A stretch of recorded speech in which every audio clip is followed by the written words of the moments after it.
YCP party నెల 5న తలపెట్టిన fee పోరుబాట కార్యక్రమాన్ని విజయవంతం చేయాలని ఆలగడ్డ మాజీ ఎమ్మెల్యే గంగుల విజేంద్రారెడ్డి పిలుపునిచ్చారు. ఇక కూటమి ప్రభుత్వంలో ముఖ్యమంత్రి చంద్రబాబు విద్యా వ్యవస్థను చిన్నాభిన్నం చేస్తున్నారని తీవ్రస్థాయిలో విమర్శించారు.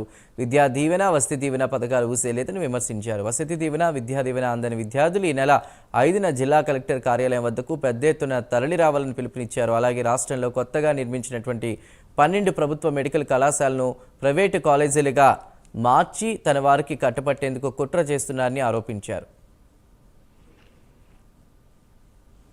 ఫీజు కోడ్ అనే కార్యక్రమాన్ని ప్రతి జిల్లా హెడ్ క్వార్టర్లో కూడా విద్యార్థులు, వైఎస్ఆర్సీపీ శ్రేణులు పెద్ద ఎత్తున ర్యాలీగా ఏర్పడి ప్రతి జిల్లా కలెక్టర్ దగ్గరికి వెళ్ళి వినతి పత్రం ఇవ్వడం జరుగుతూ ఉంది.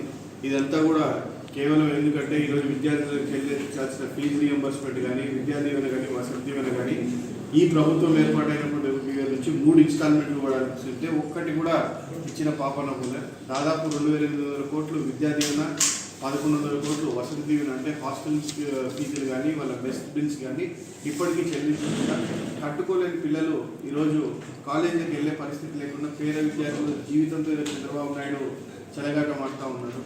ఈరోజు ఆయన ఎక్కడో విజన్ 2050 చెప్పడం కాదు, ఈరోజు కళ్ళ ముందు ఉన్న పిల్లల భవిష్యత్తు చూసి వాళ్ళకి తక్షణమే ఆ ఫీజు రియంబర్స్మెంట్, అదేవిధంగా విద్యా దీవెన, వసతి దీవెన, అమ్మఒడి కింద రావాల్సిన ఏవైతే బకాయిలు ఉన్నాయో అవి చెల్లించాలని చెప్పి కోరడానికి ఈరోజు పెద్ద ఎత్తున ఫిబ్రవరి 5వ తారీఖున ఈ కార్యక్రమం ప్రతి జిల్లా హెడ్ క్వార్టర్లో చేపట్టడం.